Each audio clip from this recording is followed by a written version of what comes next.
आप सबको जय मसीह की। परमेश्वर का धन्यवाद हो इस सुंदर समय के लिए। आज हम लोग उत्पत्ति उसका 8 अध्याय उसका 6 से लेकर 8 वचन को इस वीडियो के द्वारा देखने और समझने का प्रयास करेंगे। और यहाँ पर जो उत्पत्ति उसका 8 अध्याय के अंदर जो घटना पाई जाती है वो जल प्रलय के बाद नूह के समय में हम लोग इस बात को जानते हैं कि परमेश्वर ने सारी सृष्टि को जल प्रलय के द्वारा नष्ट कर दिया और सिर्फ नूह के जहाज में नूह का घराना और नूह के जहाज के अंदर जितने भी पक्षी थे, जितने भी जीव जंतु थे, जानवर थे, पशु थे, सिर्फ वो बच गए। और उत्पत्ति उसका 8 अध्याय के अंदर हम लोग उन पक्षियों में से नूह ने 6 वचन के अंदर लिखा है, नूह ने एक कौवा उड़ा दिया। उसके बाद 8 वचन में हम लोग इस बात को फिर से पाते हैं कि फिर उसने अपने पास से कबूतरी या डव को, जिसको हम फाख्ता भी कहते हैं, उसको उड़ा दिया। तो यहां पर हम लोग इस बात को पाते हैं कि जल प्रलय के बाद नूह ने 2 पक्षियों को उड़ाया। एक हम लोग देखते हैं कौवे को उड़ाया और उसके बाद हम लोग देखते हैं एक फाख्ता को उसने उड़ाया। और नॉर्मली हम लोग जो कौवा है, कौवा किसी को पसंद नहीं आता। उसकी जो आवाज बहुत इरिटेट करने वाली, बहुत परेशान करने वाली उसकी आवाज होती है। लेकिन दूसरी ओर जो कबूतर है या जो डव है, उसका इस्तेमाल हम लोग पूरी बाइबल में पाते हैं। तो यहाँ जो नूह ने कौवा उड़ाया उसके विषय में हम लोग इस वीडियो में जानेंगे और कबूतरी के विषय में भी या डव के विषय में भी, और इस वीडियो में जानने और समझने का परमेश्वर के आत्मा से और परमेश्वर के वचन से प्रयास करेंगे। कबूतर की जब हम बात करते हैं तो आमतौर पर शांति के लिए, स्वतंत्रता यानी आजादी के लिए या प्रेम के प्रतीक के रूप में कबूतर का या डव का इस्तेमाल हम लोग करते हुए पाते हैं। कबूतर जो है यहूदी धर्म, ईसाई धर्म और दुनिया के अन्य धर्मों के अंदर भी, और साथ में अंतरराष्ट्रीय देशों के बीच में शांति स्थापित करने के प्रतीक के रूप में भी डव का या कबूतर का इस्तेमाल किया जाता है।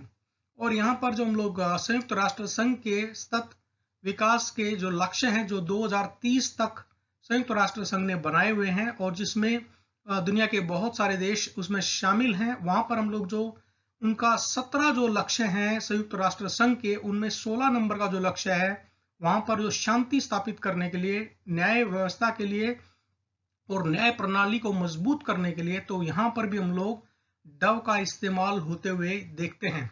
तो आज भी जो उत्पत्ति उसका 8 अध्याय के अंदर जो हम लोग उस कबूतर को देखते हैं, उसी कबूतर का आज भी संयुक्त राष्ट्र संघ उसका 16 नंबर का जो लक्ष्य है सस्टेनेबल डेवलपमेंट गोल का, सतत विकास लक्ष्य का, उसमें वही कबूतरी को या उस डव का यहाँ पर प्रतीक के रूप में इस्तेमाल होते हुए हम लोग देखते हैं।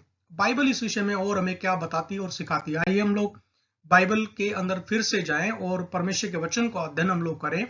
उत्पत्ति उसका 8 अध्याय जल प्रलय के बाद की घटना, जैसा हमने पहले भी पढ़ा, उसका 6, 7 और 8 वचन में इस तरीके से लिखा है। फिर ऐसा हुआ कि 40 दिन के पश्चात नूह ने अपने बनाए हुए जहाज की खिड़की को खोलकर एक कौवा उड़ा दिया। तो उसने एक कौवे को पहले उड़ाया।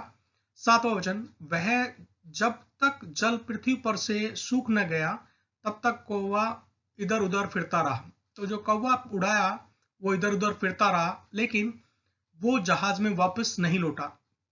तो इसको हम लोग बाद में आगे आने वाली स्लाइड्स में देखेंगे। 8 वचन, फिर उसने अपने पास से एक कबूतरी या डव को उड़ा दिया, एक फाख्ता को उड़ा दिया कि देखे कि जल भूमि से घट गया कि नहीं।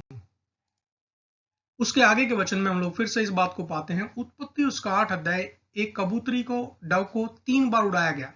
और 3 नंबर जो हम लोग इस बात को पूरी बाइबल में पाते हैं कि 3 नंबर जो है वो त्रिएकता का नंबर है, परमेश्वर पिता, प्रभु यीशु और पवित्र आत्मा। और हम लोग इस बात को भली भांति जानते हैं। पहले हम लोग वचन को पढ़ते हैं, उसके बाद हम लोग इसके ऊपर और बात करेंगे। उत्पत्ति उसका 8 अध्याय के 8 वचन में लिखा है, फिर उसने अपने पास से एक कबूतरी को उड़ा दिया कि देखे कि जल भूमि से घट गया कि नहीं। उस कबूतरी को अपने पैर के तले टेकने के लिए कोई आधार न मिला, सो वह उसके पास जहाज में लौट आई। पहली बार जब उड़ाया गया उसको, तो उसको अपने पैर रखने के लिए कोई जगह नहीं मिली, इसलिए वह जहाज में नूह के पास वापस लौट आई। क्योंकि सारी पृथ्वी के ऊपर जल ही जल छाया था, तब उसने हाथ बढ़ाकर, नूह ने अपना हाथ बढ़ाकर उसे अपने पास जहाज में ले लिया। 10 वचन, तब और 7 दिन ठहर कर उसने उसी कबूतरी को जहाज में से फिर उड़ा दिया। उसी कबूतरी के बारे में बताया गया है, फिर से उड़ा दिया। और कबूतरी सांझ के समय उसके पास आ गई तो क्या देखा कि उसकी चोंच में जलपाई यानी जैतून का एक नया पत्ता है। इससे नूह ने जान लिया कि जल पृथ्वी पर घट गया है। फिर 12 वचन में हम लोग फिर इस बात को तीसरी बार इस बात को देखते हैं। फिर उसने 7 दिन और ठहर कर उसी कबूतरी को उड़ा दिया और वह उसके पास फिर कभी लौट कर न आई। तो यहाँ पर हम लोग इस बात को देखते हैं, जो कबूतरी है उसको 3 बार उड़ाया गया और तीसरी बार जब वो गई तो उसके बाद नूह के पास वो वापस लौटकर कभी नहीं आई। लेकिन बाइबल में इन दोनों पक्षियों के बारे में, एक कौवे के बारे में हमने अभी पढ़ा और देखा, और दूसरा इस कबूतरी के बारे में पढ़ा और देखा। तो ऐसा क्यों इन दो पक्षियों को इस्तेमाल किया गया है? और परमेश्वर का वचन हम लोगों को इस बात के बारे में बताता है और समझाता है कि परमेश्वर के वचन में कोई भी चीज व्यर्थ में नहीं लिखी गई। तो परमेश्वर के वचन में एक एक बिंदु का भी अर्थ है। तो आज हम लोग इसी बात को और आगे की स्लाइड्स में जानेंगे। तो हम लोग इस बात को देखते हैं, उत्पत्ति उसका 8 अध्याय के अंदर जो कौवे को उड़ाया था उसको हम लोग वापसी उसकी आते हुए फिर से देखते हैं। बाइबल में कोई भी चीज एक बार कोई भी चीज के बारे में कुछ भी बताया गया है तो वो वापस जरूर लौट कर आती है। उत्पत्ति उसका 8 अध्याय के अंदर हम लोग देखते हैं एक कौवे को उड़ाया गया था और वो इधर उधर घूमता रहा, और उसकी वापसी हम लोग देखते हैं पहला राजा उसका 17 अध्याय, जहां पर हम लोग देखते हैं एलिया को कौवे के द्वारा परमेश्वर ने भोजन को खिलाया। और यहाँ पर इस तरीके से बताया गया है, पहला राजा उसका 17 अध्याय 1 से 6 वचन। और तिस्बी एलिया जो गिलाद के परदेशियों में से था, उसने आहाब से कहा, इजराइल का परमेश्वर यहोवा जिसके सम्मुख में उपस्थित रहता हूं, उसके जीवन की शपथ, इन वर्षों में मेरे बिना कहे ना तो मैं बरसेगा और न ओस पड़ेगी। उसी नाले का पानी तू, बीच में हम लोग इस बात को देखते हैं, परमेश्वर ने एलिया को कहा तू नाले के पास जा और उसी नाले का पानी तू पिया कर, और मैंने कौवों को आज्ञा दी है कि वे तुझे वहां खिलाएं। परमेश्वर ने कौवों को आज्ञा दी है। तो हम लोग शुरुआत में देखते हैं उत्पत्ति उसका 8 अध्याय के अंदर एक कौवे को नूह ने उड़ाया था, और एक कौवे की वापसी हम लोग यहाँ पर देखते हैं। परमेश्वर ने लिखा है उसी नाले का पानी तू पिया कर, और मैंने यानी परमेश्वर ने कौवों को आज्ञा दी है कि वे तुझे वहां खिलाएं। कौवा जो है एक बहुत ही स्मार्ट एक पक्षी है, लेकिन उसका जो नेचर है, उसका जो स्वभाव है, वो अपना भोजन कभी किसी को देता नहीं है। लेकिन यहाँ पर हम लोग इस बात को भी पाते हैं कि जो कौवा है वो भी सर्वशक्तिमान परमेश्वर की आज्ञा को टाल नहीं सकता, वो उसके अधिकार के अंडर में है। और हम लोग इस बात को पाते हैं कि जो कौवे का नेचर है, उस नेचर से हटकर जब परमेश्वर ने उसको आज्ञा दी, ना सिर्फ एक कौवे को लेकिन उस और भी बहुत सारे कौवों को आज्ञा दी कि वे तुझे वहां खिलाएं, तो कौवे परमेश्वर की आज्ञा का पालन करते हैं। 5 वचन, यहोवा का यह वचन मानकर वह यर्दन के सामने के करीत नाले में जाकर छिपा रहा, और सवेरे और सांझ को कौवे उसके पास रोटी और मांस लाया करते थे, और वह नाले का पानी पिया करता था। अब अद्भुत रीति से हम लोग इस बात को देखते हैं कि परमेश्वर की आज्ञा को कौवे जो उसकी सृष्टि है, उसके द्वारा बनाए गए, उसके रचना है, वो उसके अधिकार के नीचे काम करते हैं। परमेश्वर कौवों को आज्ञा देता है और कौवे अद्भुत रीति से उसे सुबह को और शाम को उसके लिए वहां रोटी और मांस लाया करते थे। एलिया के समय में हम लोग उस कौवे को जो उत्पत्ति 8 में खो गया था वापस आते हुए देखते हैं। उत्पत्ति उसका 8 अध्याय के अंदर हम लोगों ने इस बात को देखा है कि जो कबूतरी नूह ने उड़ाई थी वो वापस नूह के पास कभी नहीं लौटी, लेकिन उसको प्रतीकात्मक रूप में हम लोग यीशु मसीह के बपतिस्मे के समय यीशु मसीह के ऊपर पवित्र आत्मा के रूप में आते हुए देखते हैं। मत्ती उसका 3 अध्याय 16 वचन, और यीशु बपतिस्मा लेकर तुरंत पानी में से ऊपर आया, और देखो उसके लिए आकाश खुल गया, और उसने परमेश्वर के आत्मा को कबूतर की नाई यानी कबूतर के समान उतरते और अपने ऊपर आते हुए देखा।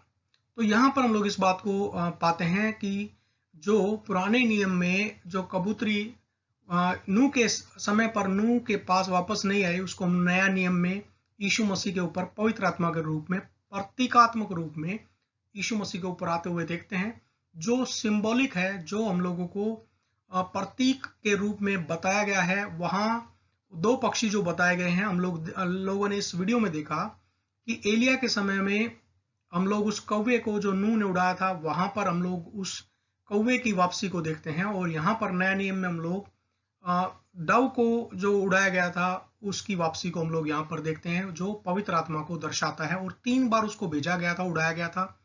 और 3 नंबर जो है वो परमेश्वर पिता, प्रभु यीशु और पवित्र आत्मा के बारे में भी हमें ट्रिनिटी या त्रिएकता के बारे में भी बताता और दर्शाता है। दूसरा एक और इम्पोर्टेंट बात है, एक महत्वपूर्ण बात, डव का इस्तेमाल जैसा हमने पहले की स्लाइड्स में किया कि डव को या कबूतर को 3 बातों के लिए उसको प्रतीक के रूप में इस्तेमाल किया जाता है। पहली बात है शांति के लिए, और यीशु मसीह ने इस बात को बताया। यीशु ने कहा, मैं तुम्हें अपनी शांति दिए जाता हूँ, मैं तुम्हें ऐसी शांति नहीं देता जो जैसी संसार तुम्हें देता है, लेकिन अपनी शांति तुम्हें दिए जाता हूँ। विश्वासियों को पवित्र आत्मा के द्वारा यीशु मसीह शांति देता है, और वो ऐसी शांति है, बाहर चाहे कोई प्रॉब्लम क्यों नहीं हो, उनके जीवन में कितनी भी प्रॉब्लम क्यों नहीं हो, लेकिन उनके हृदय में एक अजीब शांति होती है। वो शांति उनको एक मसीह यीशु में जयवंत जीवन जीने में सहायता और मदद करती है। तो यीशु मसीह जो है वो शांति का राजकुमार है, वो अपने लोगों को शांति देता है। और यूहन्ना उसका 16 अध्याय 33 वचन के अंदर यीशु मसीह ने इस तरीके से बताया और सिखाया कि संसार में तुम्हें क्लेश होता है, लेकिन हियाव बांधो, मैंने संसार को जीत लिया है। यीशु मसीह आपको शांति देता है। दूसरी बात, जो डव है उसको वो स्वतंत्रता का या आजादी का भी प्रतीक है, छुटकारे का प्रतीक है। और हम लोग इस बात को जानते हैं, यीशु मसीह ने कहा, तुम सत्य को जानोगे, सत्य तुम्हें स्वतंत्र करेगा। यीशु मसीह ने यह भी कहा कि अगर किसी को पुत्र स्वतंत्र करता है तो वो सच में स्वतंत्र है, वो सच में आजाद है। और पवित्र आत्मा के विषय में बताया गया है बाइबल के अंदर कि जहां परमेश्वर का आत्मा है वहां स्वतंत्रता है, वहां छुटकारा है। और यीशु मसीह पापों से और अपने पवित्र आत्मा के द्वारा पापों से, बुरी आदतों से और हम लोगों को, विश्वासी लोगों को छुड़ाता है और बंधनों से आजाद करता है, अंधकार की समझ से लोगों को आजाद करता है। वो हम लोगों को बुरे विचारों से आजाद करता है, वो हम लोगों को पवित्र करना चाहता है, वो हमें छुटकारा देना चाहता है, ताकि हम लोग यीशु मसीह के पीछे चलें, उसके अनुयायी बनकर चलें और एक जयवंत जीवन यीशु के नाम में जीने वाले बन सके। तीसरी बात जो है वो प्रेम का प्रतीक भी है। डव जो है उसको प्रेम के प्रतीक के रूप में भी बताया जाता है। और यीशु मसीह के बारे में हम जानते हैं, यीशु मसीह ने बोला, इससे बड़ा किसी का कोई प्रेम नहीं कि कोई अपने मित्र के लिए प्राण दे दे। तो यीशु मसीह ने आपके लिए, मेरे लिए और संपूर्ण मानव जाति के लिए अपने प्राण को दिया।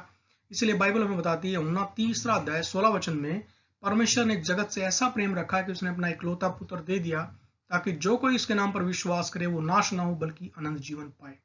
तो हम लोगों ने कबूतरी के बारे में इन बातों को देखा तो अलग अलग जगह पर, लेकिन इंग्लिश बाइबल में डव वर्ड का इस्तेमाल हुआ है, वहां मेल फीमेल या कबूतरी के बारे में कुछ नहीं बताया गया। तो वो एक सिर्फ प्रतीकात्मक है, प्रतीक के रूप में इस साइन को हम लोग मानते हैं, लेते हैं कि पवित्र आत्मा की बात जब होती है तो वो डव के रूप में यीशु के ऊपर आया।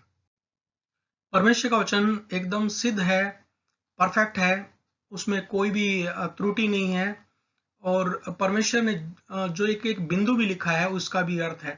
तो हम लोगों ने उत्पत्ति के अंदर देखा 2 पक्षियों के बारे में, आज हमने इस वीडियो के द्वारा जाना कि कैसे परमेश्वर ने उन पक्षियों का प्रतीकात्मक रूप उनका इस्तेमाल किया। और अगर आपको इस वीडियो को देखने से आशीष मिली और आप चाहते हैं कि और भी ऐसी वीडियो आप लोगों को मिलें, तो आप YouTube चैनल को लाइक, शेयर और सब्सक्राइब करना न भूलें। परमेश्वर आपको, आपके परिवार को, आपके कलीसिया को बहुतायत से आशीष दे और यीशु मसीह की शांति, यीशु मसीह की स्वतंत्रता और यीशु मसीह के प्रेम में लगातार बनाए रखे और बढ़ाता चला जाए। जय मसीह की।